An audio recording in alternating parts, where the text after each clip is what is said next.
There's a ton of lying about it. I know that. But one thing that's not a lie is that he was cloistered away during COVID. I know this. And only dealing with 2 or 3 people. And that makes you weird. It's so important to deal with a lot of people, to have your views challenged. And you see this with leaders who stay in power too long. He's been in power 24 years, effectively. He's done it. There's been upsides, I think, for Russia, the Russian economy, Russian life expectancy, but there are definitely downsides. And one of them is you get weird and you get autocratic. And this is why we have term limits. Very few kings don't get crazy in old age. And you said some of this also in your post-Kremlin discussion while you're in Moscow still, which was very impressive to me, that you can just openly criticize. This is great. Well, I don't care.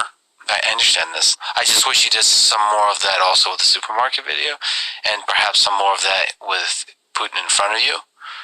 But Putin in front of me, I understand. I'm such a good person. I know you see it as virtue signaling. Yeah, it is. Have you seen some of the interview he did with some NBC News child? Yes, I understand. So I think you're just so annoyed by how bad journalists are that you just didn't want to be them. Yeah, that's probably right, actually. Some great conversations will involve some challenging... Like, you were confused about denazification. Well, first of all, I accept your criticism, and I accept it as true, that in some way I'm probably pivoting against what I dislike. And I have such contempt for American journalists on the basis of so much knowledge that I probably was like, I don't want to be like that. Fair. That is a kind of defensiveness and dumb. So, you're right. As for the Nazi thing, I was like, I really felt like we were just speaking so far past each other that we would never come to. I was like, I don't even know what the hell you're talking about. And and especially when I decided or concluded that he really meant it, I was like, that's just too freaking weird to me. It's almost like, yeah, I can think of many other examples where you're interviewing someone else, say something that's like, I was interviewing a guy one time and he started talking about the black Israelites and we're the real Jews. And I was like, and it wasn't on camera, but I was like, it was so far out to me that I was like, we'll never kind of understand common terms on that. It's bad for you. Why? Because you're going into slavery. That's right. You're an Edomite. Yeah, I'm cutting to the chase. Why am I going to slavery? Because you're an Edomite. You're an Edomite. What's your nationality? At the point, Americans. That's not a nationality. What's your national origin? No idea. I was born in California. Okay, what was your father? Was he Irish? Okay, so I guess he may be Irish, right? He's not Irish. Is he Jewish? Swedish. Well, you better hope that you're an Israelite. But anyway, give me Isaiah 14. But why am I going into slavery?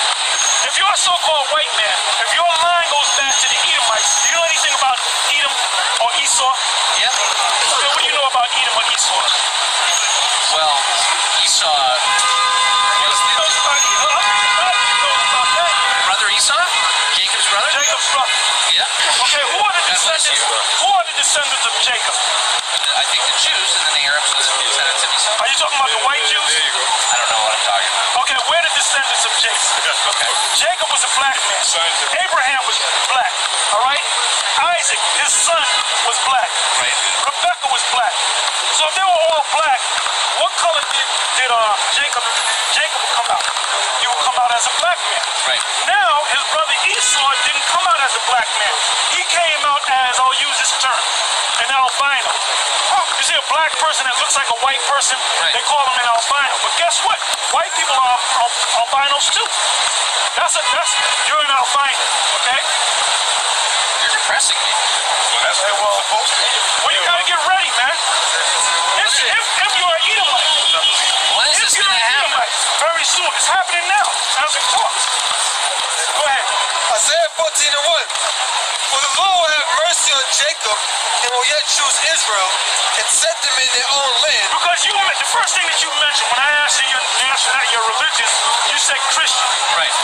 And I said, what does the word Christian mean? You said follow Christ. Well, turn here to the book of Acts 11:26.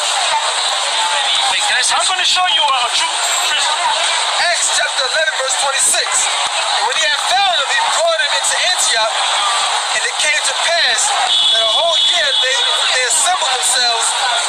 can talk much people. These are the apostles. Right. Go ahead. And the disciples were called Christians first in Antioch. So the only Christians were the true followers of Christ. Go from there to John, St. John 4 and 19. John chapter 4 verse 19. The woman said unto him, Sir, I perceive that thou art a prophet. Our fathers worshipped at this mountain. This is a woman of Samaria. Go ahead. Our fathers Which thought she was a Jew, but the Lord, a transplanted Jew. Go ahead. Our fathers worshipped in this mountain. And ye say that in Jerusalem is the place where men ought to worship. Jesus said unto her, Woman, believe me, the hour cometh when ye shall neither in this mountain nor yet at Jerusalem worship the Father. Ye worship ye know not what. We know what we worship, for salvation is of the Jews. So, in him making that statement, for salvation is of the Jews, he excluded her. Why? Because she was not a real Jew. Go ahead. But the hour cometh, and now is, when the true worshippers shall worship the Father in spirit and in truth. Go ahead. For the Father seeketh such to worship him. True worship. God is a spirit, and they that worship him must worship him in spirit and in truth. Go ahead. The woman saith unto him, I know that Messiah cometh, which is called Christ. When he is come, he will tell us all things. Jesus said unto her, I that speak unto thee am he. And He said he admitted that he was a Messiah. Go ahead. And upon this came his disciples, and marveled that he talked with the woman. Yet no man said, What seekest thou? Or why talkest thou with her? The woman then left her water pot, and went away into the city, and said to the men, Come, see a man which told me all things that ever I did. Is not this the Christ? Then they went out of the city and came unto him. In the meanwhile his disciples prayed him, saying, Master, eat. But he said unto them, I have meat to eat, that ye know Let's go not back of. to the 19th verse. Go back to the point, because salvation is of the Jews. Right. John chapter 4 verse 22. Ye worship ye know not what. Ye worship ye know not what. This is what the Christ said, the black Christ said to this, she would probably be Ethiopian woman, okay? Because you have a group of Colossian Jews over there. Do you know what the word Colossian means? It means false. I believe it's Latin, okay? Now what happened was, going back maybe 20 years ago, the real Jews started waking up. So I believe to counteract that, the so-called Jews in Israel said, let's allow these Ethiopians to come to Israel and say, here are the black Jews. But they're not the black Jews. Let me ask you two questions. Go ahead. One, what's the name of your group? We're Israelites. Israelites. Yep. Second, what denomination did you grow up in? Not just one denomination. Because my parents went from one church to this to that. So they jumped all over the place. Like Protestant denominations? Christian denominations? Protestant, Baptist, Methodist, Jehovah Witness. You was raised as a Jehovah Witness. Jehovah Witness, yeah. Yeah, Jehovah Witness. That's what we call it. But we found out through studying the scriptures that we are the Israelites. We are the lost. Give me Matthew's 10, 5, and 6. Matthew chapter 10 verse 5. These 12 Jesus sent forth and commanded them, saying, Go not into the way of the Gentiles, and into any city of the Samaritans enter ye not, but go rather to Hold on, read it again. Read it slow.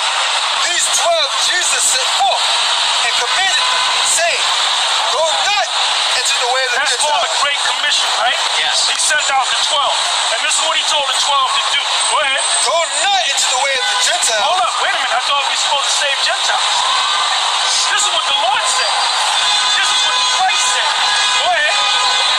And into any of the any city of the Samaritans enter ye not. Now, he just encountered, we read about in St. John, the 4th chapter, he had that conversation with that Ethiopian woman, which was a Samaritan. That's why he said, don't go among the Samaritans, because they were Gentiles claiming to be Jews. So don't go to them either.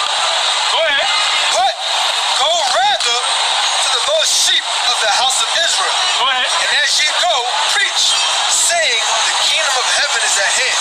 So all the other nations are excluded, That's right. including yourself if you're an Edomite. Verse 18. And ye shall be brought before governors and kings for my sake, for a testimony against them and the Gentiles. For testimony against them and the Gentiles. So if you're an Edomite, there's nothing you can do. There's nothing you can go to slavery. That's the only thing you can do. That's only right, man.